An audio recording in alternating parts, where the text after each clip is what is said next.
Okay, आपको last class में potential पढ़ा था अपन ने, और पोटेंशियल से रिलेटेड एक क्वेश्चन दिया था कि दो पॉइंट चार्जेस फिक्स कर दिए थे मैंने ऑन एक्स एक्सिस, और उनकी तरफ है ना इन्फिनिटी से एक पॉइंट चार्ज को फेंका था। एक पॉइंट चार्ज हमने जो फिक्स करा था वो ओरिजिन पे फिक्स करा था 0,0 पे, और एक पॉइंट चार्ज हमने फिक्स करा था L,0 पे, और आपको एक पॉइंट था 5L/4,0। इस पॉइंट तक चार्ज को लेके आना है। कौन सा चार्ज को? जिसको इन्फिनिटी से फेंका गया है। एक्स एक्सिस पे लार्ज डिस्टेंस से हमने एक चार्ज रखा है, बहुत लार्ज डिस्टेंस पे है m,q, पॉजिटिव चार्ज है, इसको किसी स्पीड से प्रोजेक्ट करा है, और आपसे पूछा था इसको मिनिमम कितनी स्पीड दे कि इस पॉइंट पे आ जाए, है ना। कई बच्चों ने इसे ट्राई करा है, ये क्वेश्चन थोड़ा सा गूगली टाइप था, इसमें बच्चे कई बार मिस्टेक करते ही है, मतलब मैक्सिमम बच्चे तो गलत ही कर देते इसको। मेरे पास सही आंसर भी आया, अनुष्का का सही आंसर था बिल्कुल, है ना।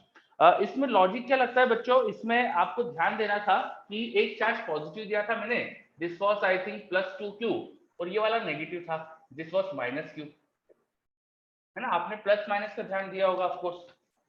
तो प्लस चार्ज दूर से देखेंगे तो, क्योंकि दोनों में पॉजिटिव चार्ज बड़ा है, तो आपको इफेक्टिव नेट में पॉजिटिव का दिखेगा। बहुत दूर से देखेंगे तो दोनों का मिलकर अपन को नेट चार्ज पॉजिटिव दिख रहा है, तो दूर से देखेंगे तो पॉजिटिव चार्ज दिखेगा। लेकिन there will be a point after which this negative will dominate. अगर आपने याद कराओ, इसकी इलेक्ट्रिक फील्ड अपन ने पढ़ी थी, इस तरह के सिस्टम की इलेक्ट्रिक फील्ड का अपन ने ग्राफ भी बनाया था। तो if you remember -2q, sorry +2q -q, यहाँ पे माइनस की बहुत पास में दिखेंगे ना, तो electric field should be negative. इसकी इलेक्ट्रिक फील्ड का ग्राफ कुछ ऐसा आता है, एक पॉइंट पे यहाँ पे इलेक्ट्रिक फील्ड 0 होती है, फिर पॉजिटिव हो जाती है। कुछ याद आ रहा है? ये इस नेगेटिव के पास में कोई पॉइंट होगा जहाँ इलेक्ट्रिक फील्ड 0 होगी, and after that electric field will be negative, है ना। यस। तो एक पॉइंट होगा न्यूट्रल पॉइंट, जिसके बाद तो माइनस चार्ज की फील्ड स्ट्रांग हो जाएगी, तो माइनस चार्ज अपने आप ही अट्रैक्ट कर लेगा इस पॉजिटिव चार्ज को। आपको इस पॉजिटिव चार्ज को यहाँ वाले पॉइंट तक पहुंचाने की जरूरत नहीं है, आपको न्यूट्रल पॉइंट तक पहुंचाने की जरूरत है। न्यूट्रल से थोड़ा सा ही आगे गया है ना, तो माइनस खुद ही उसको पुल कर लेगा। To send positive charge to this point, आपको न्यूट्रल पॉइंट के जस्ट आगे तक पहुंचाना है। तो सबसे पहले तो आपको यहाँ पे न्यूट्रल पॉइंट समझना पड़ेगा कहाँ आएगा, वो आप लोग कैलकुलेट कर सकते हो, है ना, वो अपन ने पढ़ा हुआ है। तो जो भी वो न्यूट्रल पॉइंट था, उसकी पोजीशन निकालो, कहाँ आएगी। मान लीजिए यहाँ से x डिस्टेंस पे आएगी, और वहां तक पहुंचा दो इस चार्ज को, उसके आगे तो माइनस चार्ज इसे खुद ही पुल कर देगा। समझ में बात? यस। और इसके बाद करना क्या है, कंजर्वेशन ऑफ एनर्जी कर दो। इन्फिनिटी पे kinetic energy is ½ mv² v² plus potential energy infinity पे 0 इक्वल टू, इस वाले पॉइंट पे, न्यूट्रल पॉइंट पे अपन को काइनेटिक एनर्जी मिनिमम क्या चाहिए, 0, कम से कम जस्ट 0 हो सकती है, और वहां की पोटेंशियल एनर्जी जो भी होगी वो लिख दो। तो वो -q वाले की वजह से आएगी k -q अपॉन x, और प्लस वाले की वजह से आएगी k +2q upon x plus n। तो इक्वेशन ये बनेगी, इसमें बस x की वैल्यू ढूंढ कर रखना है आपको। बात समझ में आ रही है कुछ? बताइए, अब हो जाएगा? वेरी गुड, बच्चे बोल रहे क्लियर। ठीक है, तो ऐसा ये जो क्वेश्चन में थोड़ा सा ट्रिकी क्वेश्चन हो गया एक तरह से, ये जेई को पता नहीं पसंद है, इसमें ना खूब बार इस तरह के क्वेश्चन बना के पूछे। Please keep your mic of.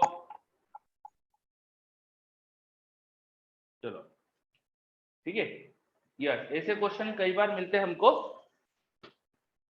इस तरह के क्वेश्चन हमें इरोडो में भी मिल जाते हैं, जेई में भी पूछे गए हैं। आईआईटी ने तो है ना एक इसका बहुत अच्छा क्वेश्चन बनाया था, जिसको देखकर समझ ही नहीं आ रहा था कि उसमें ऐसा कुछ लॉजिक लग सकता है। ठीक है, वो आईआईटी ने क्वेश्चन क्या बनाया था कि एक्स एक्सिस पे करना यही था कि -इन्फिनिटी से चार्ज को भेजना था, और उन्होंने वाई एक्सिस पे चार्जेस रख दिए थे। 4 charges were present on the y axis, और उनमें से कुछ पॉजिटिव कुछ नेगेटिव थे। मतलब ये शायद पास वाले शायद नेगेटिव थे, यहाँ पे मुझे चार्ज पता नहीं कितना था -q, और ये बड़े बड़े चार्ज प्लस थे। ऐसा कुछ कर दिया था, तो दूर से देखने पे पॉजिटिव लग रहा था, पास में आएंगे तो नेगेटिव का इफेक्ट स्ट्रांग हो रहा था, ऐसा कुछ सिस्टम बना दिया था आईआईटी ने, है ना। तो बहुत इंटरेस्टिंग क्वेश्चन था, उसमें भी सेम लॉजिक लगता है। उन्होंने वही ओरिजिन तक चार्ज को पहुंचवाया था, तो वही सेम न्यूट्रल पॉइंट ढूंढ के करना पड़ता है। ठीक है, चलो, यस, वेरी गुड। तो आई होप कि अब सबको क्लियर है, तो अपन अब आगे बढ़ते। तो इस तरह के और भी क्वेश्चंस कर सकते हैं, है ना। चलो तो एक क्वेश्चन और मैं करवाना चाह रहा हूँ। देखो, आपने एटॉमिक स्ट्रक्चर पढ़ा है। एटॉमिक स्ट्रक्चर में आपने पढ़ा होगा कि रदरफोर्ड स्कैटरिंग एक्सपेरिमेंट होता है कुछ, जिसमें गोल्ड फॉइल पे अल्फा पार्टिकल की स्कैटरिंग करी थी। Alpha particle is a positive charge particle, gold का न्यूक्लियस भी पॉजिटिव चार्ज का होगा, है ना। तो मान लो मेरे पास यहाँ पे गोल्ड का न्यूक्लियस है जिसपे प्लस जेडी चार्ज है, एंड दिस इज फिक्स। कोई न्यूक्लियस है जिसपे प्लस प्लस जेडी चार्ज है, वो फिक्स है, और उस न्यूक्लियस की तरफ काफी दूर से हमने अल्फा पार्टिकल को भेज दिया v स्पीड से। वो दूर से आ रहा है, ये इन्फिनिटी से आ रहा है, ठीक है। तो वो एकदम परपेंडिकुलर टू द, एकदम टुवर्ड्स द सेंटर सेंड करा है, एकदम टुवर्ड्स द सेंटर सेंड करा है। तो बताइए इस अल्फा की और इसके बीच की मिनिमम डिस्टेंस क्या हो सकती है? Minimum distance between alpha and nucleus. करो try. Minimum distance of approach क्या हो सकती है? डिस्टेंस ऑफ मिनिमम अप्रोच क्या हो सकती है? Very good. What could be the minimum distance between alpha and the gold nucleus?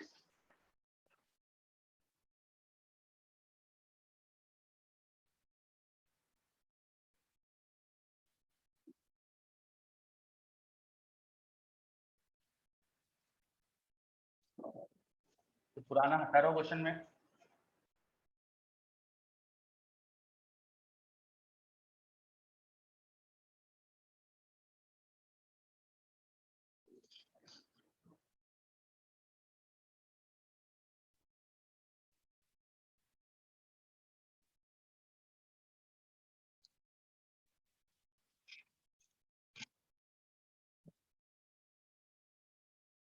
Okay, answer भी आ गया मेरे पास तो अथर्व का, वेरी गुड।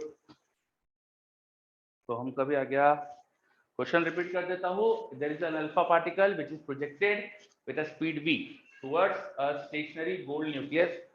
कोई न्यूक्लियस है प्लस जेडी चार्ज उस पे, इनके बीच की मिनिमम डिस्टेंस क्या हो सकती है? Minimum distance between the particles क्या हो सकती है? चलो मेरे पास आंसर आ रहे हैं, बहुत बढ़िया।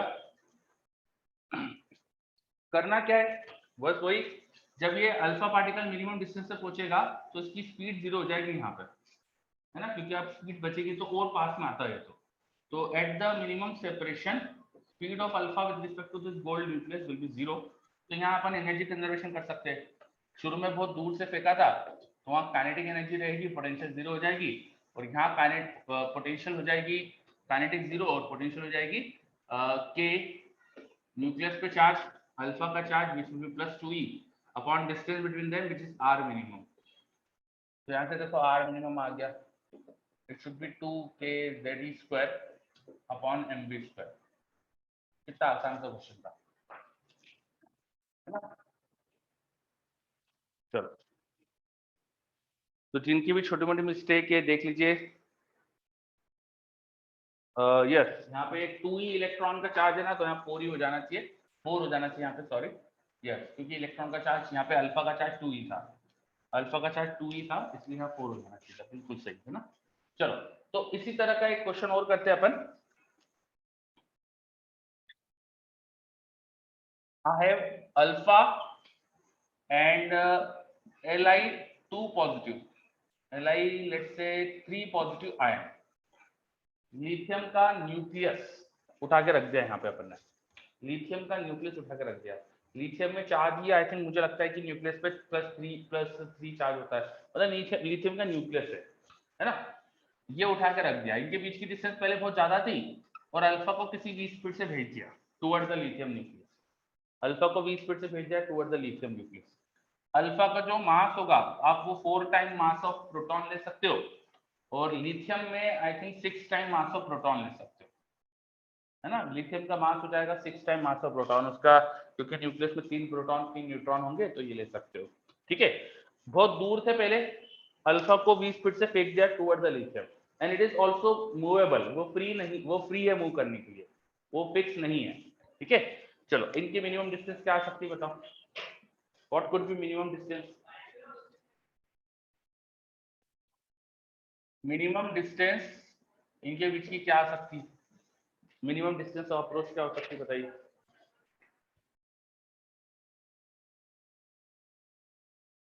क्या मैं ऑडिबल हूँ प्रॉपर्ली?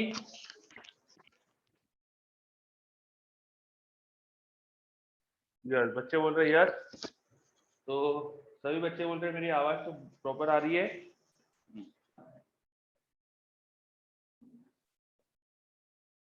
माधव एक बार अपने एंड पे देख लीजिए आप।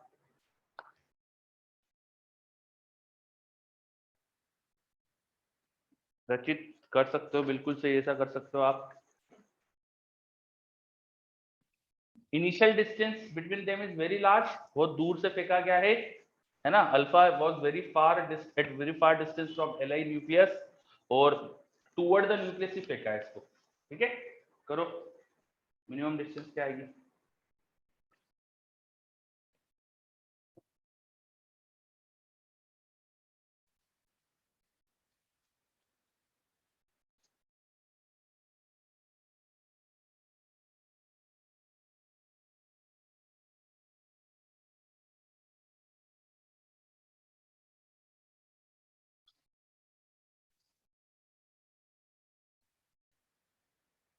चलो रचित का आंसर भी आ गया,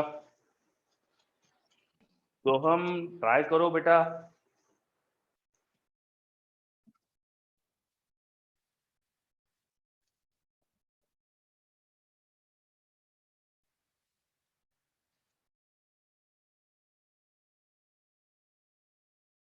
हाँ गोपाल बिल्कुल सही कह रहे हैं आप, पर मैंने आपको शुरू में भी पढ़ाया है कि ऑल्दो इस क्वेश्चन में चीजें मूव कर रही है, स्टिल हम मान के चलेंगे कि इलेक्ट्रोस्टैटिक सिचुएशन है, the force between particle electrostatics वाला ही है। ये मैंने आपको शुरू में बताया था कि हम बोलते जरूर है कि हम सिर्फ स्टैटिक चार्जेस के बीच का फोर्स लिख सकते हैं, पर हम कई जगह यूज करेंगे, मूविंग चार्जेस में भी फोर्स यही यूज करेंगे।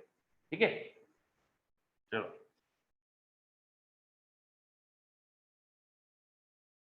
डिस्टेंस इनिशियली इनके बीच की इनफाइनाइट थी, इनिशियली बहुत लार्ज डिस्टेंस पे थे ये, और मिनिमम डिस्टेंस बताना है ना। This distance initially was tending to infinity.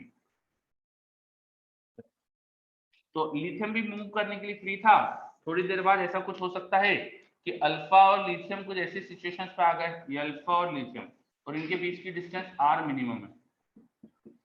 जब डिस्टेंस मिनिमम होगी तो दोनों पार्टिकल की वेलोसिटी एग्जैक्ट सेम होना चाहिए, अदरवाइज डिस्टेंस मिनिमम नहीं हो सकती।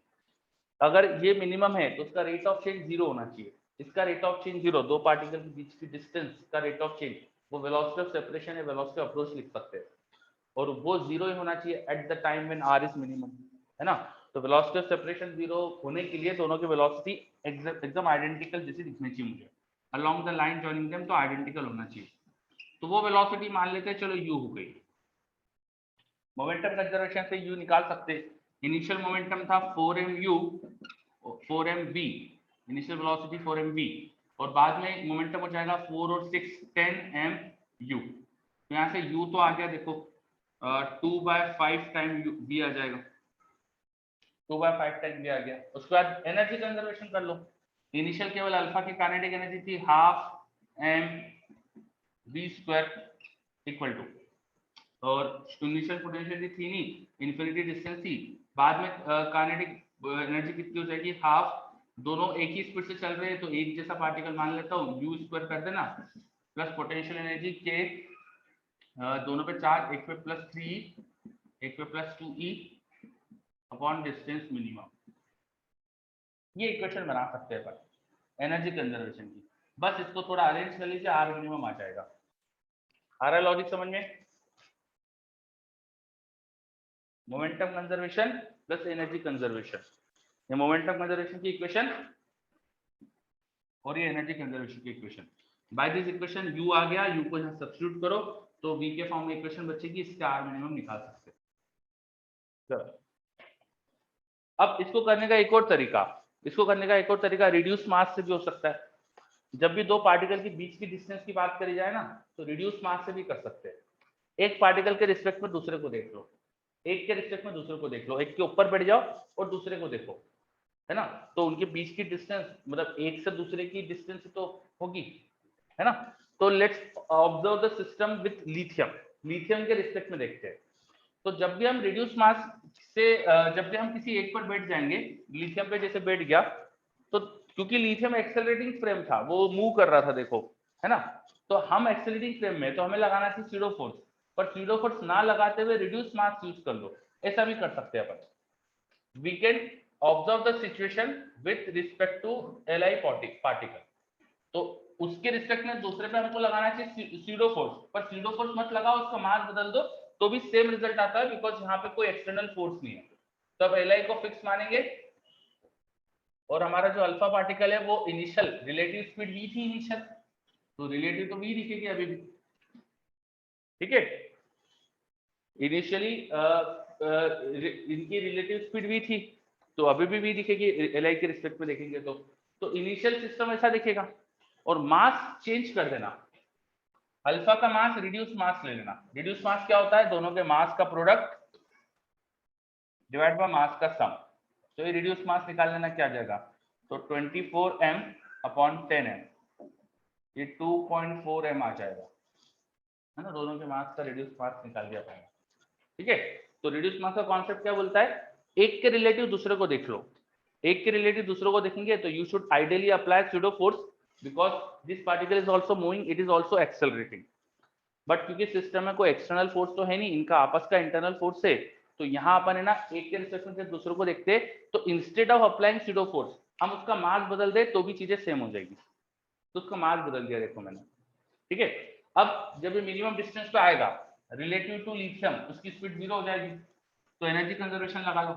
Initial kinetic energy half mu v square थी, पोटेंशियल एनर्जी इंफिनिटी पे था 0 थी, बाद में काइनेटिक एनर्जी 0 और पोटेंशियल एनर्जी क्या हो जाएगी, के लिथियम का चार्ज इनटू अल्फा का चार्ज अपॉन डिस्टेंस मिनिमम।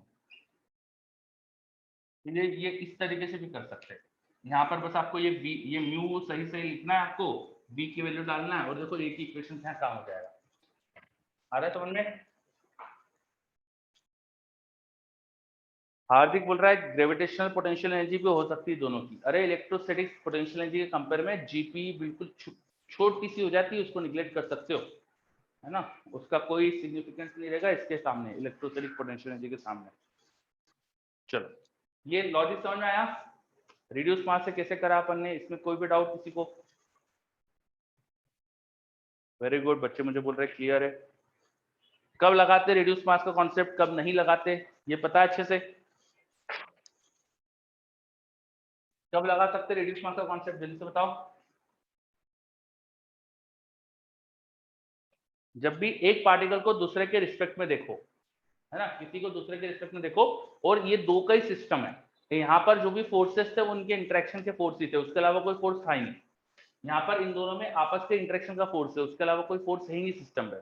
तो ऐसे सिचुएशन में रिड्यूस मास का कॉन्सेप्ट लग सकता है। एक के रिस्पेक्ट में दूसरे को देखो, मास बदल दो instead of applying pseudo force, तो अपना काम आसान हो जाता है। क्लियर। चलो याद रखना बच्चों अच्छे से। अगला क्वेश्चन,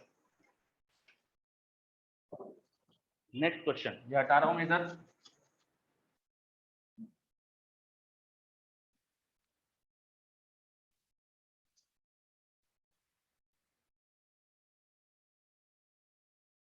एक इलेक्ट्रॉन है, ये भी एक इलेक्ट्रॉन है, दो इलेक्ट्रॉन है, एक दूसरे से बहुत दूर थे दोनों, बहुत ज्यादा दूर थे दोनों, एक दूसरे पे कोई इफेक्ट नहीं था एक दूसरे का, ठीक है। दोनों को मैंने यू स्पीड प्रोवाइड कर दी, दोनों को मैंने यू स्पीड प्रोवाइड कर दी, दोनों इलेक्ट्रॉन का मास m है, ठीक है। दोनों को जो वेलोसिटी प्रोवाइड करी ना, उसकी जो डायरेक्शन है वो बिल्कुल पैरेलल है, एंटी पैरेलल बोल दो ज्यादा बेटर रहेगा, एंटी पैरेलल वेलोसिटी की डायरेक्शन है। And the distance between them, the distance between them was let's say d, distance between them was d। मतलब कि अगर ये एक दूसरे को रिपेल नहीं करेंगे ना, तो बिल्कुल सीधा सीधा लाइंस पे चलेंगे जिनकी बीच की डिस्टेंस d है। अगर रिपल्शन नहीं होगा तो, ये इनिशियल सिचुएशन थी। एट फार डिस्टेंस से दोनों बहुत दूर दूर थे, है ना। क्वेश्चन प्रॉपर्ली लिख लेना, they were at very far distance. Now अब रिपेल भी करेंगे एक दूसरे को, रिपेल करेंगे तो दोनों अभी जैसे एक दूसरे की तरफ आ रहे हैं, बिकॉज वेलोसिटी की डायरेक्शन एक दूसरे की तरफ है, तो पास में आ रहे हैं, लेकिन रिपल्शन होगा तो पाथ इनका चेंज हो जाएगा, स्ट्रेट लाइन पे तो चलेंगे नहीं। तो आपको बताना है इनके बीच की डिस्टेंस मिनिमम क्या आ सकती है, what can be, what will be minimum distance between these, ठीक है, और ओनली इलेक्ट्रोस्टैटिक का फोर्स अज्यूम करना है और कोई फोर्स ही नहीं है, तो अंडरस्टूड सी बात है, तो मैं लिख नहीं रहा हूँ, आपको सिर्फ इलेक्ट्रोस्टैटिक का फोर्स अज्यूम करना है और कोई फोर्स नहीं है इनके बीच में।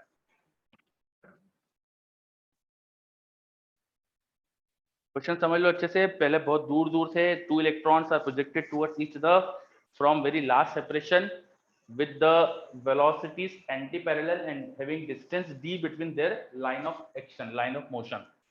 Because of repulsion, the distance between them is going to change from d. So what could be the minimum distance? करो try.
चलो क्वेश्चन समझ में तो आ गया होगा, आई होप सबको। दो इलेक्ट्रॉन है, बहुत दूर से प्रोजेक्ट कर रहे हैं, आंसर भी आ गया, गुड। चलो अभी एक बच्चे का आंसर आया है, दो बच्चों का आंसर आ गया, दोनों का एग्जैक्टली सेम है, गुड, हो सकता है सही है आपका, हो सकता है, वी विल चेक।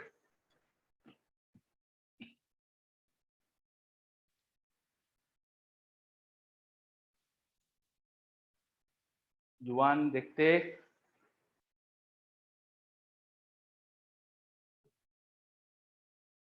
जुबान गलत लग रहा है मुझे, क्योंकि इनिशियल वेलोसिटीज पे भी डिपेंडेंट होगा आंसर, है ना, मिस्टेक है आपके आंसर में।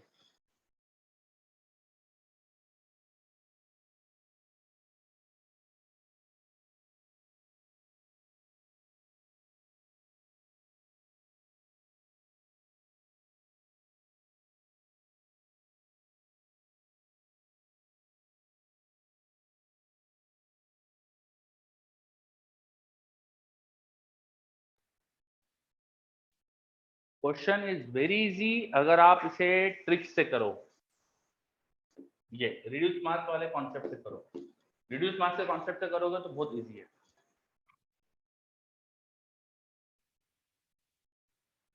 ठीक है। और आपको इसमें कुछ एक कॉन्सेप्ट लगाना पड़ेगा,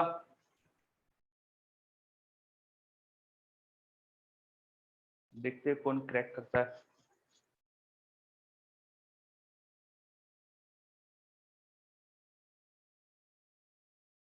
तो हमको समझ में आ रहा है, गलत हुआ। गगनदीप का भी आंसर आया है,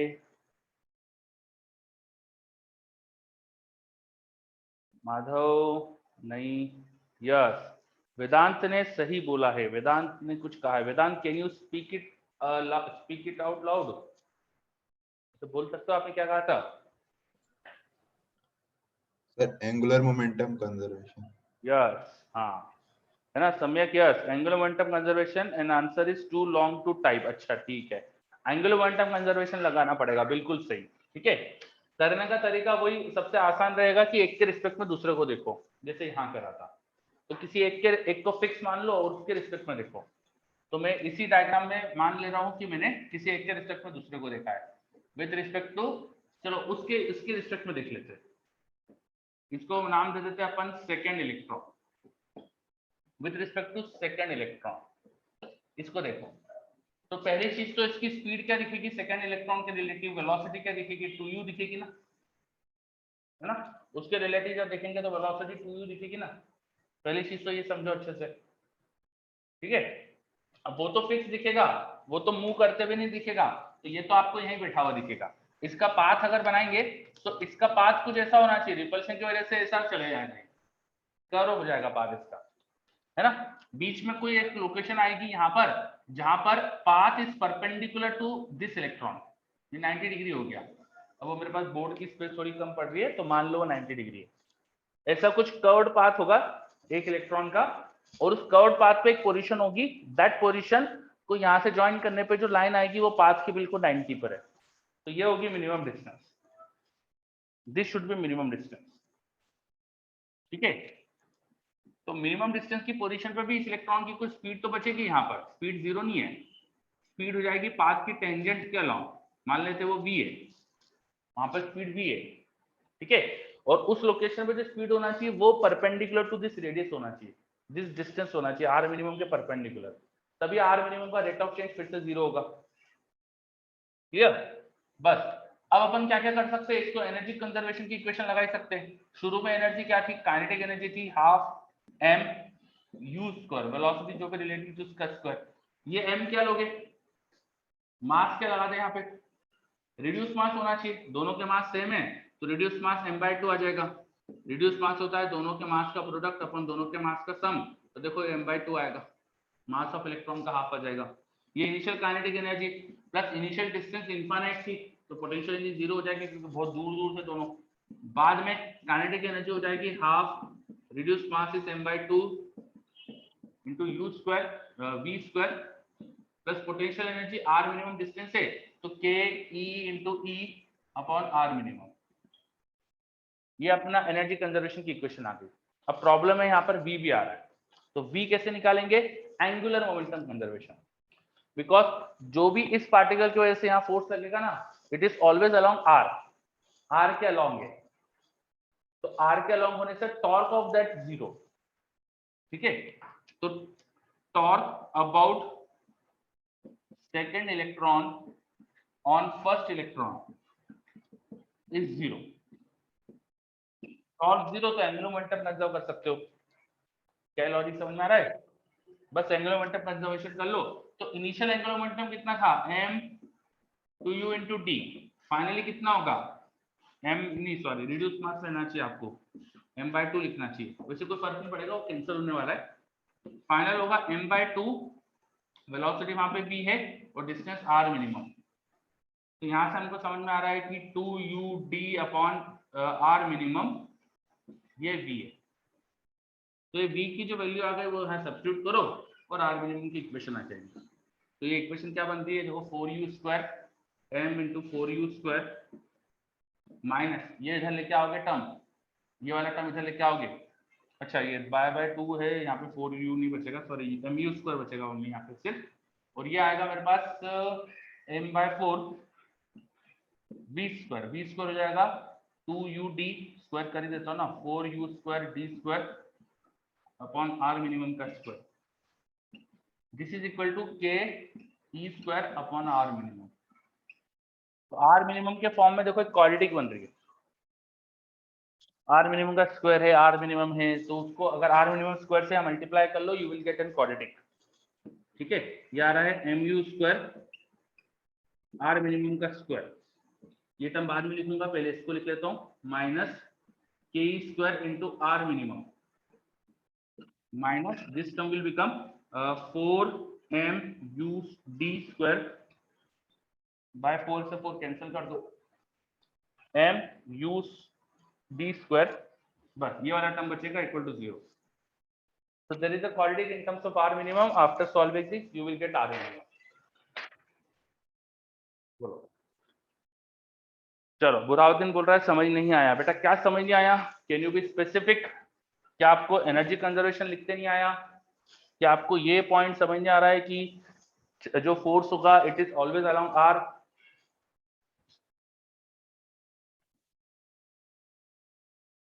देखो बताइए मुझे, ये इक्वेशन में कुछ गलती तो नहीं, चेक कर लेंगे अपन, पहले तो समझ लो आप अच्छे से। टॉर्क कैसे जीरो होगा, टॉर्क जीरो, टॉर्क कैसे डिफाइन करते हैं अपन, बताइए टॉर्क डिफाइन कैसे करते हैं,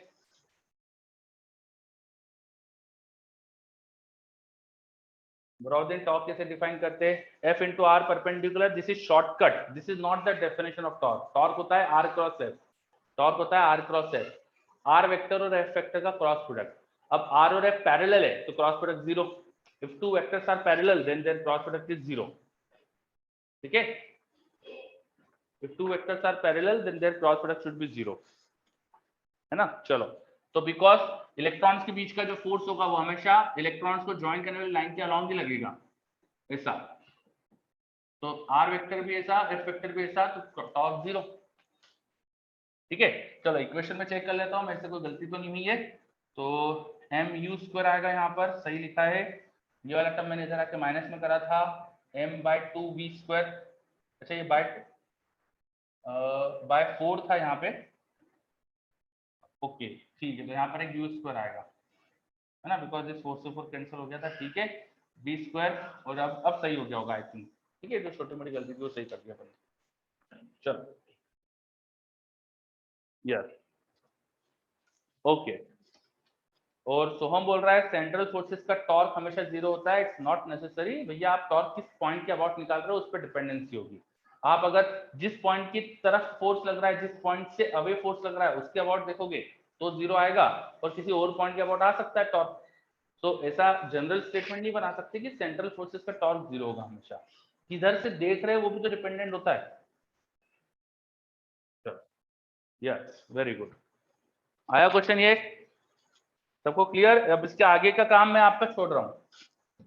आर मिनिमम निकालने के लिए क्वाड्रेटिक है, इसको आगे सॉल्व करके आपको क्वाड्रेटिक का रूट जो भी आएंगे वो लिख देना। Is this clear?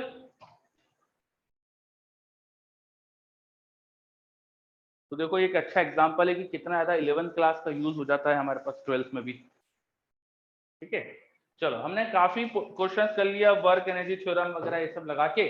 अब थोड़ा सा आगे बढ़ते हैं, हम अब इलेक्ट्रिक फील्ड एंड पोटेंशियल्स के रिलेशंस पे आते हैं। इलेक्ट्रिक फील्ड एंड पोटेंशियल्स का रिलेशन क्या है वो पता करते हैं, है ना। कोई बात नहीं कुशाग्र। तो इलेक्ट्रिक फील्ड एंड पोटेंशियल के रिलेशन पे आते हैं। मेरे पास एक और डाउट आ रहा है सर, 2 रूट आएंगे तो दोनों सही होंगे क्या? थिंक, आप लोग दिमाग लगाना। 2 रूट आएंगे, एक सही होगा एक गलत होगा। थोड़ा दिमाग लगाओगे तुम्हें दिख जाएगा कि कौन सा सही है कौन सा गलत है। ठीक है नाउ, अच्छा अभी हमने पोटेंशियल्स निकालना सीखा है काफी सारे सिचुएशंस में, और हमने ये भी बात करी थी जब हम पोटेंशियल पढ़ रहे थे कि पोटेंशियल जस्ट इलेक्ट्रिक फील्ड की प्रॉपर्टी को स्केलर फॉर्म में लिखने का एक तरीका होता है। इलेक्ट्रिक फील्ड से पोटेंशियल डिराइव होता है, तो इलेक्ट्रिक फील्ड को ही रिप्रेजेंट करने का एक स्केलर तरीका होता है पोटेंशियल। ठीक है, इलेक्ट्रिक फील्ड को स्केलरली रिप्रेजेंट करने का तरीका होता है पोटेंशियल। तो अब इलेक्ट्रिक फील्ड पता हो तो पोटेंशियल निकालता आना चाहिए, और पोटेंशियल पता हो तो इलेक्ट्रिक फील्ड निकालता आना चाहिए, क्योंकि ये एक दूसरे से रिलेट हो रहे, तो इनका रिलेशन हमें पता होना चाहिए। तो वो ये पढ़ते हैं हम, relation in electric field and potential. चलो, पोटेंशियल की तो डेफिनेशन में ही इलेक्ट्रिक फील्ड से रिलेशन था उसका। पोटेंशियल की डेफिनेशन में ही उसका इलेक्ट्रिक फील्ड से रिलेशन था। पोटेंशियल एट एनी पॉइंट वो था minus integration E vector dot displacement vector from your reference point two given point. अगर पी पॉइंट पे पोटेंशियल चाहिए तो पी तक इंटीग्रेट कर दो। ये तो डेफिनेशन थी पोटेंशियल की, और इसी में समझ में आ रहा है कि इलेक्ट्रिक फील्ड से क्या रिलेशन है। आ रहा है क्या समझ में? बोलिए, is this clear? Yes, very good. तो अगर आपको किसी स्पेस में इलेक्ट्रिक फील्ड दे दी जाए और पोटेंशियल निकालना हो तो बहुत आसान काम है आपके लिए। तो जैसे एग्जांपल देता हूं आपको मैं, एग्जांपल देता हूं मैं। मान लीजिए आपको बोला गया किसी स्पेस में जो इलेक्ट्रिक फील्ड है वो है x i plus y j plus z के। आई डोंट नो कि ऐसा चार्ज से बन सकती है कि नहीं, मुझे नहीं पता चार्ज से बन सकती है कि नहीं, बस ऐसे रैंडमली मैंने बोल दिया। ठीक है, कि ऐसे कुछ मान ली मैंने कि x i plus y j plus z k newton per coulomb at a point x comma y comma z. Electric field ये है, and take potential at 1,1,1 to be 0। 1,1 पे पोटेंशियल 0 लेना है। Find potential at x comma y comma z. आपको x y z point पे potential बताना है ना। तो क्वेश्चन क्या है, इलेक्ट्रिक फील्ड दे दी है, पोटेंशियल निकालना है। तो इलेक्ट्रिक फील्ड दे दिए, पोटेंशियल निकालना है तो रिलेशन है हमारे पास, कर देंगे अपन। ठीक है, जैसे मैं करके बताता हूँ आपको एग्जांपल के लिए। तो इलेक्ट्रिक फील्ड हमको देखो एक्स वाई जेड कॉम्पोनेंट्स में दिए, उसके एक्स वाई जेड कॉम्पोनेंट दिए और एक्स वाई जेड कोऑर्डिनेट्स के फॉर्म में दिए। जब ऐसा हो तो हमारा जो जनरल डिस्प्लेसमेंट होता है 3D स्पेस में, जनरल डिस्प्लेसमेंट, उसको हम लिख सकता हूँ उसका एक्स कॉम्पोनेंट आई, थोड़ा सा y का डिस्प्लेसमेंट j, थोड़ा सा z का डिस्प्लेसमेंट k। जनरल डिस्प्लेसमेंट में ऐसा लिख सकता हूँ, थोड़ा x में, थोड़ा y में, थोड़ा z में, i cap j cap k cap. तो मेरा डिस्प्लेसमेंट वेक्टर था। तो अब हमें किसी पॉइंट पे अगर पोटेंशियल चाहिए तो हम क्या करते हैं, integration E vector dot displacement vector from the reference point two the given point. अब क्वेश्चन में देखो रेफरेंस पॉइंट भी दिया है, 1 1 1 पे पोटेंशियल 0 है, तो 1,1,1 से इंटीग्रेशन हो जाएगा x, y, z तक। अगर आपको x, y, z पे पोटेंशियल चाहिए, लिमिट्स प्रॉपर्ली लगाना, बिना लिमिट के फिजिक्स में इंटीग्रेशन कभी नहीं करते अपन। तो minus E dot D S, dot product करो, इन दोनों का डॉट प्रोडक्ट करो, है ना। तो इंटीग्रेशन ई वेक्टर में फिलहाल लिख देता हूँ x i plus y j plus z k dot d x i d y j d z k. Dot product हमको आना चाहिए, it should be x d x plus y d y plus z d z. Am I right, है ना, यही आएगा dot product. चलो, क्या आप इसका इंटीग्रेशन कर सकते हैं, x इंटू डी एक्स का इंटीग्रेशन हमको आता है, y इंटू डी वाई का भी आता है, z इंटू डी जेड के भी आता है, तीनों का इंटीग्रेशन आता है, इंटीग्रेशन करके लिख देते हैं अपन। तो v हो गया हमारे पास, नेक्स्ट स्टेप में v हो गया हमारे पास माइनस, बाहर साइन था माइनस का, x square by 2 y square by 2 z square by, integration कर दिया हमने। और जो लिमिट्स थी वो लगा दो, लिमिट थी 1 1 1 से x y z, limit properly लगाइएगा हमेशा, 1 1 1 से एक्स वाई जेड। ठीक है, अब लिमिट सब्स्टिट्यूट कर दो। तो बाहर क्योंकि माइनस साइन था तो चलो पहले लोअर लिमिट रख देता हूँ, माइनस अपर लिमिट कर दूंगा, मैं उल्टा कर रहा हूँ। 1/2 तो बाहर ले लो, लोअर लिमिट रखोगे 1 1 1, so you will get 1 + 1 + 1 which is 3, minus जब अपर लिमिट पुट करोगे तो x square plus y square plus z square आएगा। ये आ रहा हमारे पास आंसर, फाइनली पोटेंशियल का आंसर ये आ गया। बोलो आ रहा है क्या समझ में, x y z point of potential के लिए हमारे पास एक्सप्रेशन आ गया। This is clear. चलो, तो करना क्या है, आई होप कि क्लियर है सबको। हमें पोटेंशियल निकालने के लिए इलेक्ट्रिक फील्ड का कुछ एक्सप्रेशन दे दिया है, तो यूजिंग दैट एक्सप्रेशन जो हमारा बेसिक रिलेशन होता है पोटेंशियल निकालने का वो यूज करेंगे और इंटीग्रेशन विद प्रॉपर लिमिट्स करके आंसर निकाल देंगे, है ना। जैसे एक क्वेश्चन तो मैंने करा, अब एक आप करके बताओ। अगला question, E vector is given by, थोड़ा सा देता हूं मैं, रुकिए। चलो, y i cap plus x j cap newton per coulomb, electric field दे दिया y i cap plus x j cap newton per coulomb. ठीक है, take potential at origin to be 0, find potential at point x, y, z. करिए try question आप। Origin की potential 0 मान के x y Z पे निकालना है।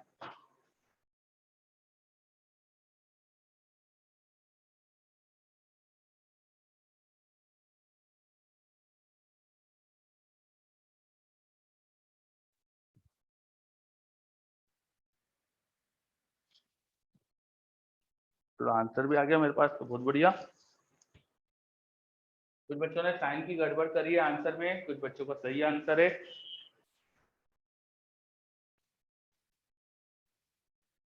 Very good. Potential is a scalar quantity, Atharva, potential is a scalar quantity.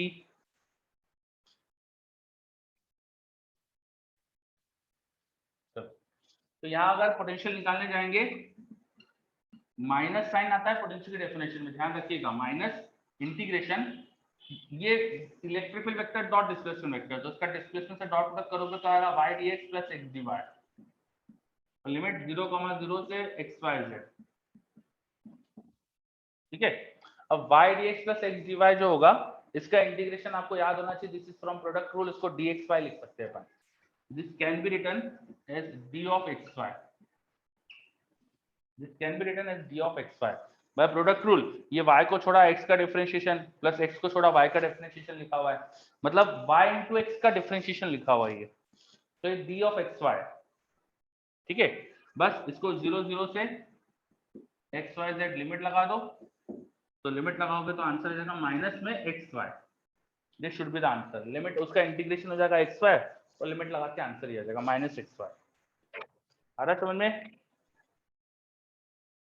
Potential निकालना आसान हो रहा है, देखो बहुत इलेक्ट्रिक फील्ड पता हो तो बहुत बढ़िया।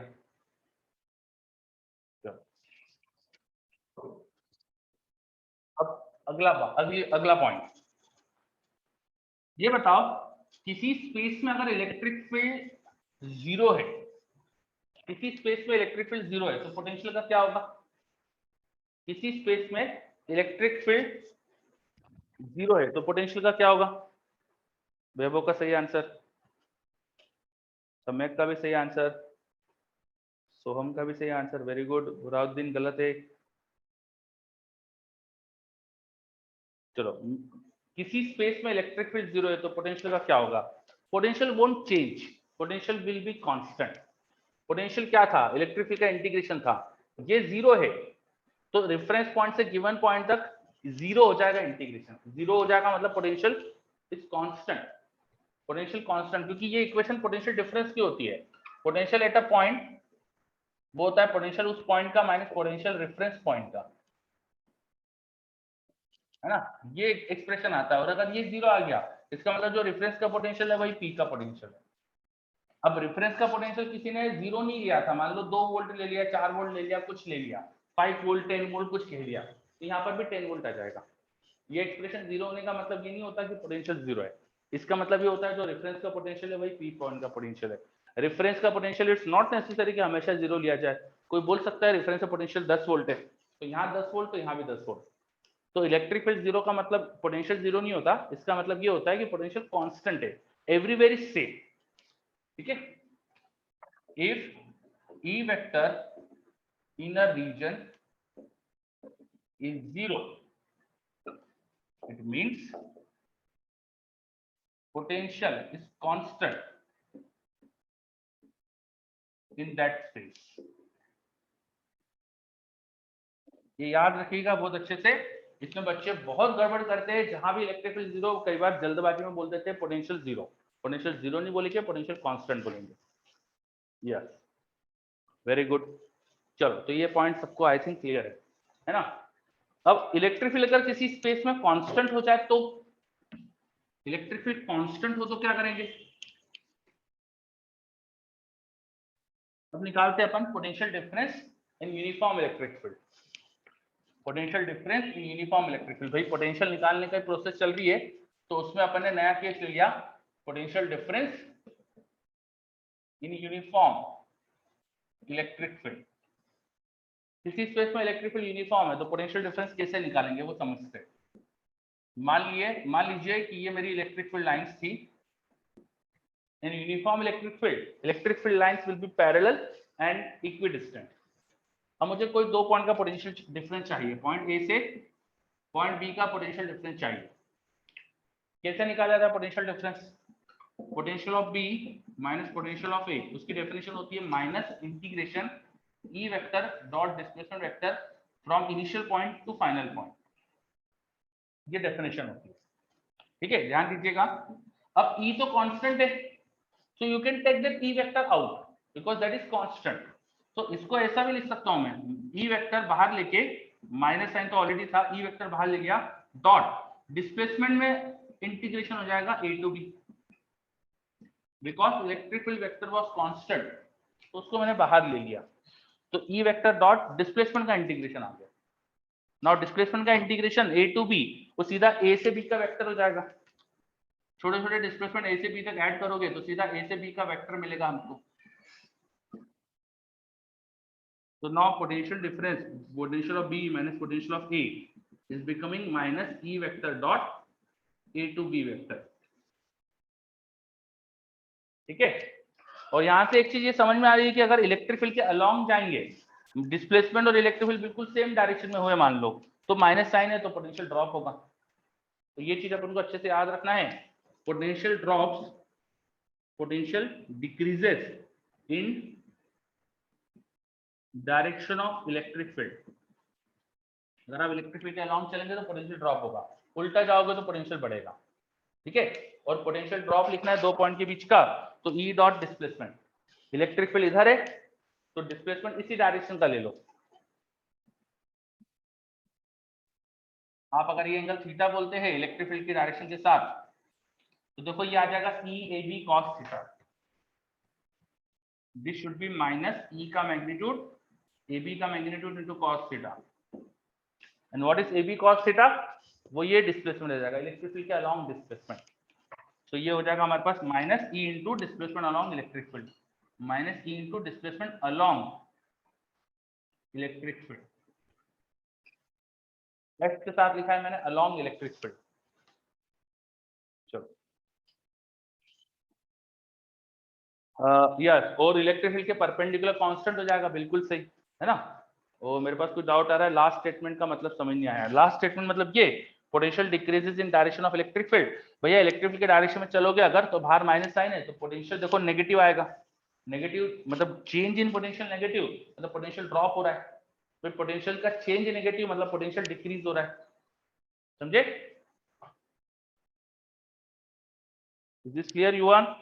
ओके चलो, तो ये पॉइंट बहुत इंपॉर्टेंट है, याद रखिएगा। In the direction of electric field potential drops, in the direction of electric field potential decreases, in the direction of electric field potential decreases. ये एकदम अच्छे से याद होना चाहिए। इलेक्ट्रिक फील्ड के अपोजिट पोटेंशियल बढ़ता है, इलेक्ट्रिक फील्ड के अलोंग पोटेंशियल ड्रॉप होता है।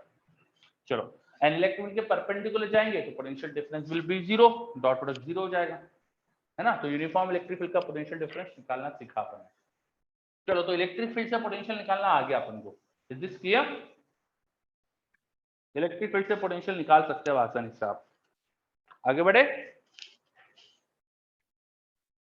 पोटेंशियल से इलेक्ट्रिक फील्ड भी निकालना सीखते, उल्टा सीखेंगे। ये हो गया क्या अच्छे से? हटा दो, मैं आगे बढ़ू।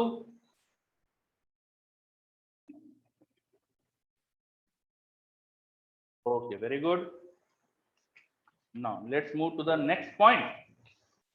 पोटेंशियल निकालना सीख लिया बाय इलेक्ट्रिक फील्ड। अब उल्टा पोटेंशियल दिया हो तो इलेक्ट्रिक फील्ड कैसे निकालेंगे ये सीखेंगे।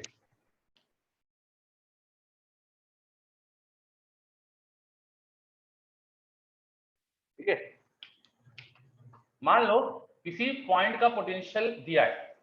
अब पोटेंशियल जो दिया होगा ऑफकोर्स वो पोजीशन का फंक्शन होगा, तो एक्स वाई जेड का कुछ फंक्शन हो सकता है। It may be a function of x y z और it may be a function of r. कई बार जैसे पॉइंट चार्ज की वजह से जो पोटेंशियल होता है, पॉइंट चार्ज ओरिजिन पे रखा हो तो सिर्फ वो आर का फंक्शन होता है, मतलब ओरिजिन से डिस्टेंस का फंक्शन होता है। तो कई बार वो ओरिजिन से डिस्टेंस का फंक्शन मिल सकता है या मुझे एक्स वाई जेड का फंक्शन मिल सकता है, ऐसा मेरे पास एक्सप्रेशन मिल सकता है। अब हमने पढ़ा था पोटेंशियल डिफरेंस और इलेक्ट्रिक फील्ड का रिलेशन। क्या पढ़ा था? दो पॉइंट का पोटेंशियल डिफरेंस डेल्टा वी वो होता था minus integration E vector dot displacement vector from initial to final point, ऐसा करते थे। ठीक है, मान लो इनिशियल और फाइनल पॉइंट बहुत क्लोज है। Let initial and final point are very close,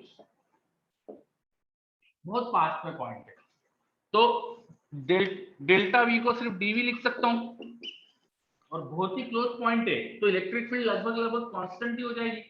constant ही हो जाएगी तो इंटीग्रेशन की जरूरत नहीं है, यहाँ पे सिर्फ माइनस इंटीग्रेशन के बदले ई वेक्टर डॉट डीएस वेक्टर लिख देंगे।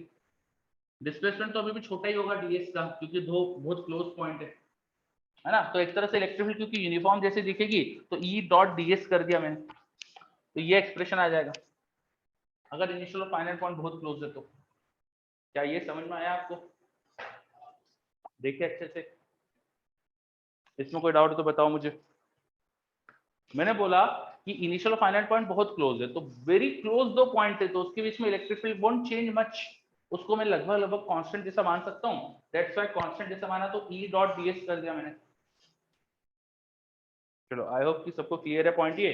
अब अगर मान लीजिए कि पोटेंशियल दिया था एक्स वाई जेड का फंक्शन, लेट एज्यूम कि पोटेंशियल एक्स वाई जेड का फंक्शन है, तो एक्स वाई जेड के फंक्शन में मैं डिस्प्लेसमेंट क्या लेता हूँ, मैं लेता हूँ dx dy dz, है ना। और मान लेते हैं कि इलेक्ट्रिक फील्ड भी एक्स वाई जेड का फंक्शन थी।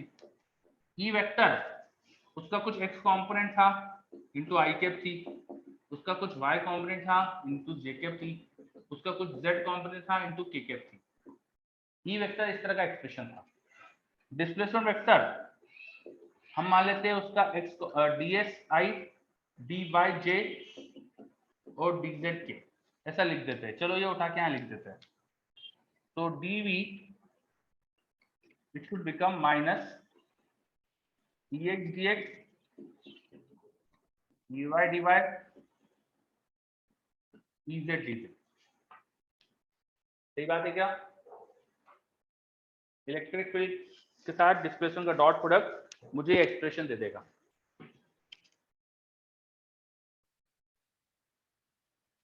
देख लीजिए अच्छे से, किसी को कोई भी डाउट हो तो बता दीजिए मुझे अभी। चलो आई होप कि सबको क्लियर है ये। आगे बढ़ते हैं फिर। अब क्यों जा रहे हैं हम एक्स वाई जेड तीनों डायरेक्शन में? Let only move along x axis, only x axis के अलोंग चलते हैं। चलो तो dx ही डिस्प्लेसमेंट करते हैं, तो y और z में डिस्प्लेसमेंट ही नहीं करते, तो potential difference only along x axis निकालते हैं। Let find potential difference only along x axis.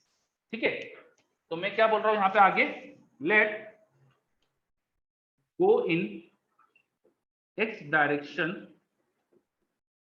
Only, सिर्फ एक डायरेक्शन में चलते हैं, तो डिस्प्लेसमेंट जो हो जाएगा वो ओनली dx इंटू आई कैप हो जाएगा।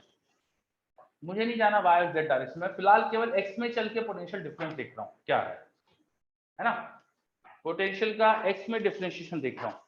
तो इस चीज को बोलते हैं पार्शियल डिफरेंशिएशन। अभी आगे पार्शियल बात करेंगे अपन। चलो तो dv अब सिर्फ x में होगा, x में जाने में पोटेंशियल का जो चेंज है उसको मैंने बोल दिया dv और सब्सक्रिप्ट में लगा दिया यहाँ पे x।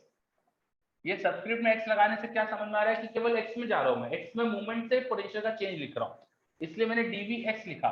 ये हो जाएगा माइनस ex dx, है ना। अगर ये कंडीशन है कि x में जा रहा हूं तो ds को dx आई कैप लिखा तो ex dx आएगा। तो यहां से देखो मैं ex को क्या लिख सकता हूं, वो जाएगा माइनस पोटेंशियल का change upon d of x। और पोटेंशियल का चेंज कब, जब अपन सिर्फ x में जा रहे थे, केवल x चेंज हो रहा है, y and z are constant. तो ऐसा डिफरेंशिएशन जो केवल एक ही वेरिएबल को चेंज कर रहा है, जिसमें y और z दूसरे वेरिएबल कांस्टेंट है, ये कांस्टेंट रख के एक के साथ डिफरेंशिएशन कर रहे हैं, इसे बोलते हैं partial differentiation. So this is express in expression del v by del x। इसको ऐसे एक्सप्रेशन से रिप्रेजेंट करते हैं, ये d को अपन del लिख देते हैं और इसका मीनिंग होता है पार्शियल डिफरेंशिएशन। क्या कहा जाता है इसे? Partial differentiation. पार्शियल का मतलब क्या कि आपका वेरिएबल तो एक्स वाई जेड तीनों फंक्शन पे, तीनों वेरिएबल पे डिपेंडेंट है, पर आपने एक बार में दो को कांस्टेंट मान लिया और केवल किसी एक को चेंज करके देख रहे हो पार्शियल क्या चेंज हो रहा है, तो इसे बोलते हैं partial differentiation. Is this understood? क्या है, समझ में आ रहा है? मीनिंग समझ में आ रहा है? पार्शियल का मतलब भाई पोटेंशियल एक्स वाई जेड तीनों का फंक्शन है, तो मैं केवल एक्स को चेंज करके देख रहा हूँ पोटेंशियल में क्या चेंज हो रहा है। चलो मेरे पास रिप्लाई आ रहा है यस, बहुत बढ़िया। तो इलेक्ट्रिक फील्ड का एक्स कंपोनेंट यहां से मुझे समझ में आ गया कि minus del we by del x है। सिमिलरली मैं बोल सकता हूं ई का वाई कंपोनेंट हो जाएगा minus del we by del y, और ई का जेड कंपोनेंट हो जाएगा minus del we by del z. तो ई के तीनों कंपोनेंट मिल गए मुझे, तो E vector should be minus del we by del x i cap minus del we by del y j cap minus del we by del z k cap. मुझे potential का function अगर पता हो x y Z के form में, तो E vector मेरे पास ये आ गया। इसमें से माइनस कॉमन ले लो, इसमें से माइनस कॉमन ले लो, तो आ जाएगा माइनस, एक काम करो वी भी उधर कॉमन लेके लिख दो, इसको ऐसा लिख सकते हैं minus del we by minus i time del by del x j time del by del y k time del by del z times v, ऐसा लिख दिया जाता है। ये जो एक्सप्रेशन है इसे बोलते हैं ग्रेड ऑपरेटर। इसका आगे चल के आप आगे अगर थोड़ा सा हायर लेवल में फिजिक्स पढ़ते हैं तो इसका एक नाम दे दिया गया है। इसको रिप्रेजेंट करने का तरीका ये होता है, ठीक है। ये जो हमने बनाया ना डेल्टा, डेल्टा का इनवर्स बना रखा है, इसे बोलते हैं grad operator. Grad operator, grad operator delta vector का मतलब होता है del by del x i cap j time del by del y k time del by del. It's just a way of writing, बस short में लिखने का तरीका है ये, है ना। मीनिंग क्या होता है इसका, ये होता है। हम तो ये मीनिंग याद रखेंगे, हमारे लिए तो ये चीज इंपॉर्टेंट है। किसी किसी किताब में ऐसा लिख देते हैं, इसलिए मेरे लिए बताना जरूरी था, ठीक है। बाकी ये सब जस्ट लिखने का तरीका है, शॉर्टकट तरीका है लिखने का। चलो सर, ब्रैकेट वाला फंक्शन जो हो है उसका कंजर्वेटिव फोर्स को आइडेंटिफाई करने में भी आता है। हाँ, ये एक्चुअली कंजर्वेटिव फोर्स की डेफिनेशन बेसिकली यहीं से आती है। अब कंजर्वेटिव फोर्स किसी ना किसी फील्ड, किसी ना किसी स्केलर फील्ड से डिराइव होता है। Potential is a scalar field, ये स्केलर फील्ड है, ये स्केलर क्वांटिटी है जो एक्स वाई जेड कोऑर्डिनेट पे डिपेंड करती है, मतलब पोजीशन पे डिपेंड करती है। तो किसी स्केलर फील्ड का ग्रेडियंट विद नेगेटिव साइन, यही कंजर्वेटिव फोर्स होता है। Conservative force is scalar field का ग्रेडियंट, है ना। चलो यस, वेरी गुड। कई बच्चों को पहले से पता था, ये बहुत बढ़िया। तो इस तरह से हम ई वेक्टर निकाल सकते हैं अगर हमें पोटेंशियल एक्स वाई जेड के फंक्शन में पता हो। व्हाट अबाउट पोटेंशियल अगर आर के फंक्शन में पता है? जब पोटेंशियल आर के फंक्शन में पता है तब तो और आसान चीज हो जाती है। तब तो हमको एक्स वाई जेड में जाने की जरूरत ही नहीं, डिस्प्लेसमेंट सिर्फ आर के अलोंग करो, तो तब थोड़ा और आसान चीज मिलती है हमें। देन ई वेक्टर वो होता है minus dV by D r times r cap. जब हम एक्स वाई जेड कॉम्पोनेंट देखते हैं तो एक्स का कॉम्पोनेंट आई, वाई का कॉम्पोनेंट जे, जेड का component K into DV by D X लगाते हैं अपन।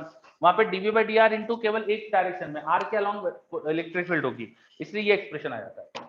तो जब पोटेंशियल आर का फंक्शन है तब चीजें और आसान है ना। ये कैसे आएगा, बेसिकली इसी से एनालॉजी से आप देख सकते हैं। डीवी बाई डी एक्स, जब एक्स में आपको कॉम्पोनेंट लिखना है तो डीवी बाई डी एक्स लिखेंगे, जब आर में लिखना है तो डीवी बाई डी आर लिखेंगे, ठीक है। चलिए वेरी गुड। सो ये अपने पूरा रिलेशन पढ़ लिया इलेक्ट्रिक फील्ड विद पोटेंशियल। अब पोटेंशियल पता हो तो इलेक्ट्रिक फील्ड निकालने के लिए फॉर्मूला आ गया हमारे पास। क्वेश्चन देखते हैं, फटाफट नोट कर लो जल्दी से, नोट कर लीजिए, इस पे क्वेश्चन देखते हैं अपन।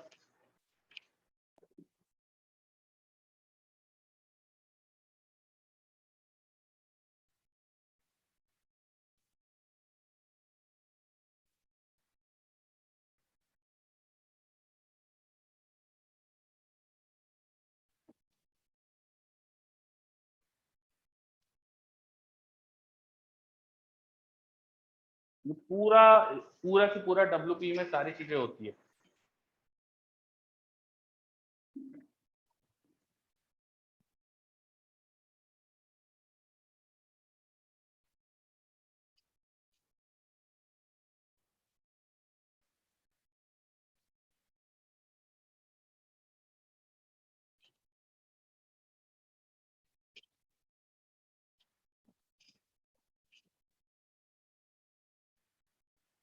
इस सिंबल का नाम पता है क्या? ये इसको बोलते तो ग्रेड ऑपरेटर है। ये नेबुला। हाँ, नेबुला। नेबुला, बिल्कुल सही। ये जो उल्टा डेल्टा बनाते हैं ना अपन, डेल्टा को उल्टा बना दिया जिसको बोलते हैं नेबुला, है ना। बहुत इंटरेस्टिंग नाम रहते हैं इन चीजों के, नेबुला। Very good, yes.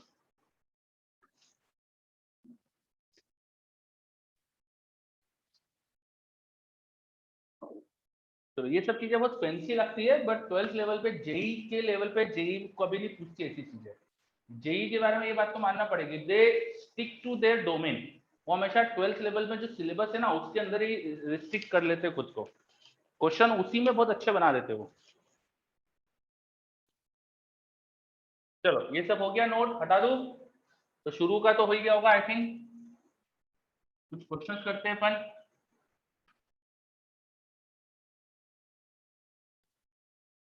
पहला question, V at point x, y, z is given by V equal to x square by z. Both. Find E vector at point x, y, z. करो, बहुत ही आसान question. आपको potential का function दिया है, electric field पूछ लिया, करिए।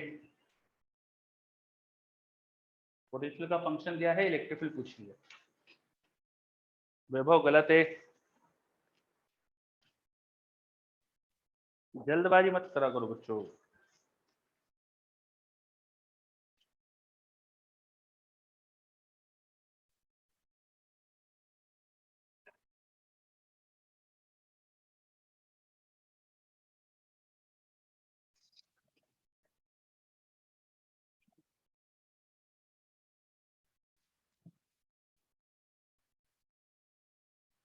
तो सिद्धेश का सही आंसर आ रहा है मेरे पास, बाकी बच्चे भी करें जल्दी से।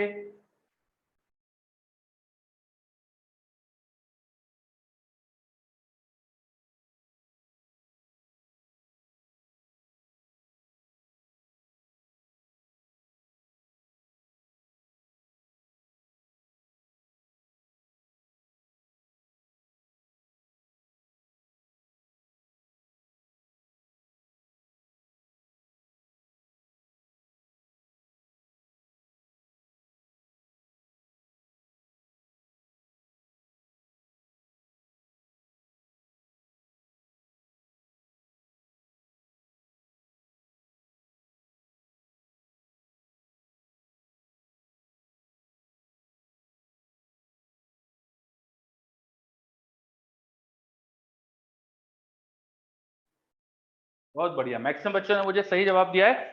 मैं भी बता देता हूँ, किसी भी पॉइंट पर इलेक्ट्रिक फील्ड निकालने के लिए माइनस साइन लगाना है, आई कैप के साथ पोटेंशियल का एक्स के साथ डिफरेंशिएशन। जब एक्स के साथ डिफरेंशिएट करेंगे तो y and z are constant, तो वाई जेड ऐसे कैसे रह जाएंगे, एक्स स्क्वायर का 2x, तो 2x y z i cap. Y z को एज इट इज रखना है और एक्स स्क्वायर का डिफरेंशिएशन लगा देना है, प्लस अब y का डिफरेंशिएशन, y के रिस्पेक्ट में डिफरेंशिएट करेंगे और x और z को एज इट इज रखेंगे, फिर z के रिस्पेक्ट में करेंगे और x और y को एज इट इज रख देंगे। तो ये आंसर होना चाहिए। बाहर माइनस साइन का याद रखिएगा, माइनस साइन भूलना नहीं है अपन को, है ना। माइनस की यहाँ बहुत गड़बड़ करते हैं बच्चे, तो this should be the answer. आ रहा है ये? चलो, बहुत सारे बच्चों का सही जवाब था, वेरी गुड, है ना। बहुत इजी क्वेश्चन होते हैं, बस डिफरेंशिएट करना है, ठीक है। चलो, अगर पोटेंशियल आर के फंक्शन में दिया हो तो potential at point at distance r from origin,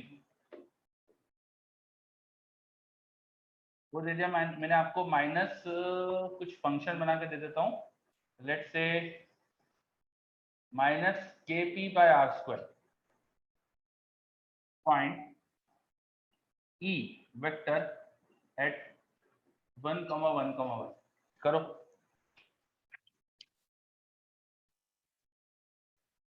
E vector at 1,1,1 पूछ लिया है और potential at distance r from origin दिया हुआ है minus k p by r square. करो try. K is some constant, k के फॉर्म में आंसर दे सकते हो आप।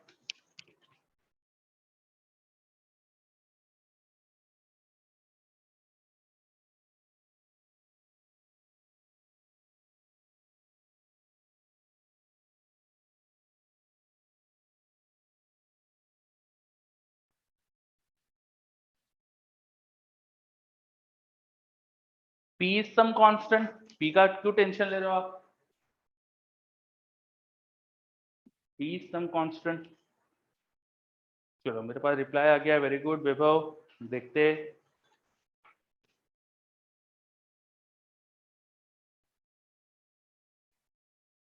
काफी बच्चों का जवाब आ रहा है।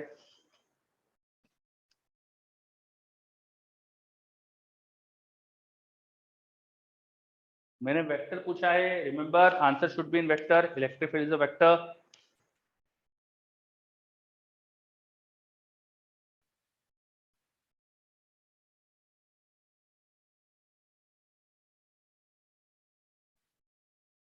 ठीक है माधव। चलो, जब पोटेंशियल आर के फंक्शन में होता है तो क्या पढ़ाता है इलेक्ट्रिक फील्ड के लिए, वो होती है minus dv by dr times r cap. R का यूनिट वेक्टर लगा देना, तो माइनस dv बाय dr क्या होगा, पहले तो देखो इसको डिफरेंशिएट करो आर के साथ, तो आर की पावर यहाँ पे 2 थी, आर की पावर -2 हो जाएगी एक तरह से न्यूमरेटर में, ये लिखा है माइनस kp आर की पावर -2, डिफरेंशिएट करोगे तो -2 आगे आ जाएगा, आर की पावर -3 हो जाएगा। ठीक है, बाहर ऑलरेडी माइनस साइन है, वहां डिफरेंशिएट करा तो -2 आगे आया, तो 2kp बाय आर क्यूब हो जाएगा डिफरेंशिएट करके। ठीक है, और ऑलरेडी इसका डिफरेंशिएशन के अलावा बाहर माइनस साइन था, इनटू आर कैप, आर का यूनिट वेक्टर जो होगा वो लगा दो।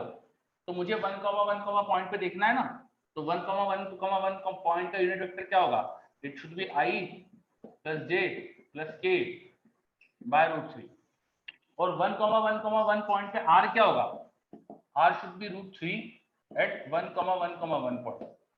तो ये भी पुट करना पड़ेगा अपन को, क्योंकि किसी पॉइंट के स्पेसिफिक पूछा है तो उस पॉइंट पे बताना पड़ेगा। तो बस ये नीचे r की वैल्यू √3 डालो, तो नीचे 3 यहाँ पे r का क्यूब है ना, तो -2kp बाय 3√3, r का क्यूब होने से 3√3, एक √3 वहां से आया, नीचे 9 हो जाएगा, into i plus j plus k। ये आंसर होना चाहिए, this should be the correct answer, -2kp by 9 i plus j plus k। ठीक है, और मुझे बच्चे बोल रहे हैं 2 की जगह -2 ऐसा कुछ बोल रहे हैं, मैं चेक कर लेता हूँ। मैं dv बाय dr अगर निकालूंगा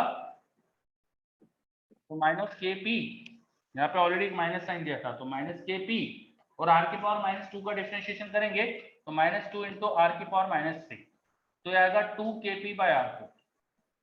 dv बाय dr तो मेरा एग्जैक्ट सही है, तो dv बाय dr लिखा, और फॉर्मूले में माइनस साइन आता है वो लिखा, और r कैप लगाया, तो this is correct answer, should be negative, answer should be negative. जिनका माइनस की गड़बड़ कर रहे हैं कुछ बच्चे,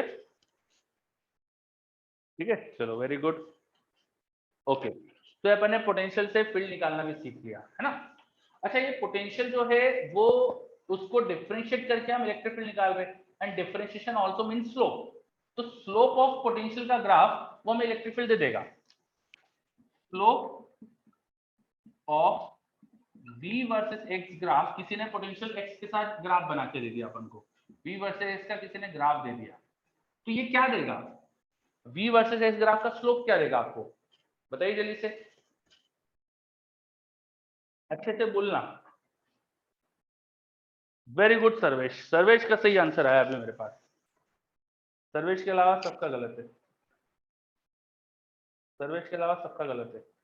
नेगेटिव ऑफ इलेक्ट्रिक फील्ड, नहीं और कुछ, along x axis, very good, एक और आंसर आया, along x axis.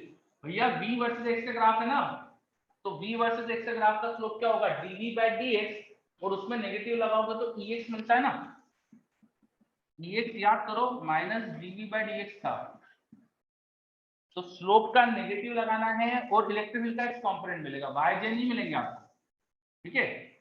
So this implies that Ex is negative of slope of Vx graph, ठीक है।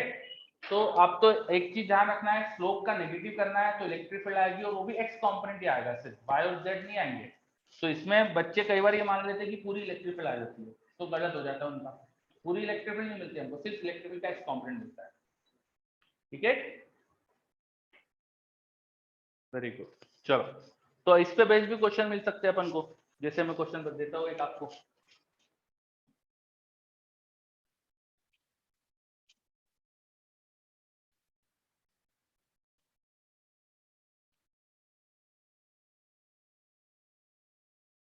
मैंने आपको पोटेंशियल वर्सेस एक्स का ग्राफ दिया है, the graph is like this,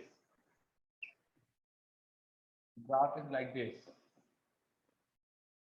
यहाँ x इक्वल टू 2 मीटर है, यहाँ 4 मीटर है, यहाँ 6 मीटर है, और पोटेंशियल की यहाँ पे वैल्यू 10 वोल्ट होगी थी, ठीक है।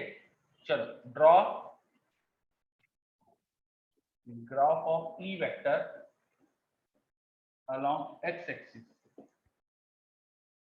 as we move from 0 to 6 metre. कैसा आएगा जल्दी से बताओ, किस तरह का ग्राफ बनना चाहिए, बताइए जल्दी से। पोटेंशियल ग्राफ दिया हुआ है आपको, देख लीजिए कैसा दिया हुआ है।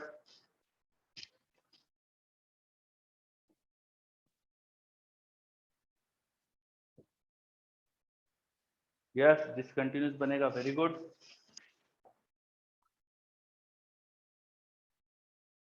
The graph of electric field with x आपको प्लॉट करना है।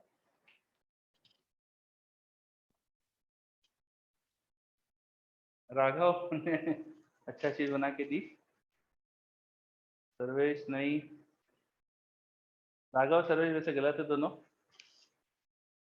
टेस्ट जैसा दिखेगा, बिल्कुल सही है ना। पहले स्लोप पॉजिटिव तो इलेक्ट्रिक फील्ड नेगेटिव, पहले स्लोप पॉजिटिव तो इलेक्ट्रिक फील्ड नेगेटिव, फिर स्लोप जीरो तो इलेक्ट्रिक फील्ड जीरो, फिर स्लोप नेगेटिव तो इलेक्ट्रिक फील्ड पॉजिटिव। बाहर माइनस साइन पे आता है, याद करो। तो स्लोप यहाँ पर पहले पॉजिटिव है तो electric field should be negative, slope zero तो electric field zero, slope negative तो इलेक्ट्रिक फील्ड पॉजिटिव।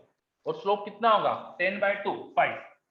तो पहले इलेक्ट्रिक फील्ड -5 होगी इन मैग्नीट्यूड और बाद में +5 हो जाएगी in magnitude. Of course Newton per coulomb बोल सकते हैं या वोल्ट पर मीटर बोल सकते हैं, ठीक है। सो ऐसा ग्राफ होना चाहिए स्टेप जैसा, पहले -5 फिर 0 फिर +5। अरे समझ में, यार बहुत बढ़िया। चलो, और अगर मैं पोटेंशियल का ग्राफ पैराबोला दे देता, पैराबोला जैसा दिखा देता, तो इलेक्ट्रिक फील्ड कैसे दिखती है आपको बताओ, पैराबोला बता देता मैं तो।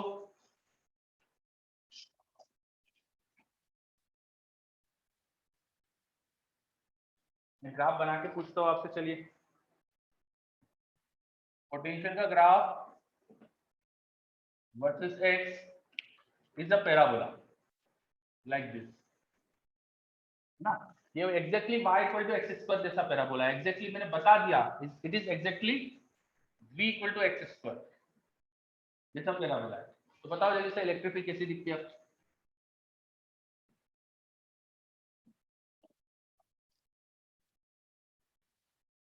Linearly decreasing, yes very good, बहुत बढ़िया। स्ट्रेट लाइन हो जाती है with negative slope, very good, straight line with negative slope, है ना। तो electric field should be like this, ठीक है।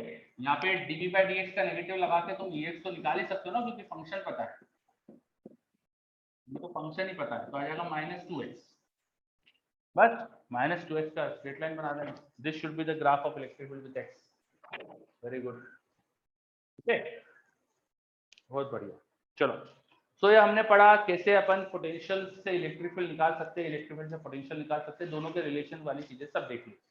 एक चीज बचती है अपनी equipotential surface, equipotential surface and their properties. तो आप लोग इसके क्वेश्चन छोड़ के बाकी सारे क्वेश्चन कर सकते हो in next 2 beginner boxes. BB3 के बाद BB4 एंड 5 ये दोनों ही पोटेंशियल पे बेस्ड है, तो आप दोनों पूरे कर सकते हो।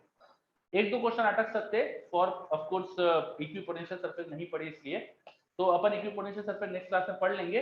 एंड उससे पहले आप एक दो क्वेश्चन ही अटकेंगे, इसलिए सारे कर लेना, ट्राई करिएगा सारे, ठीक है। इसके बाद फिर अपना होगा dipole and thereafter we will start Gauss law. इसके बाद एक या दो लेक्चर करीब डायपोल के लगेंगे अपने, और उसके बाद अपन गॉस लॉ पढ़ेंगे, है ना। तो अपना ऑर्डर ये रहने वाला है, ठीक है। चलो, तो नेक्स्ट क्लास में मिलते हैं फिर बच्चों अपन, टेक केयर, बाय सबको।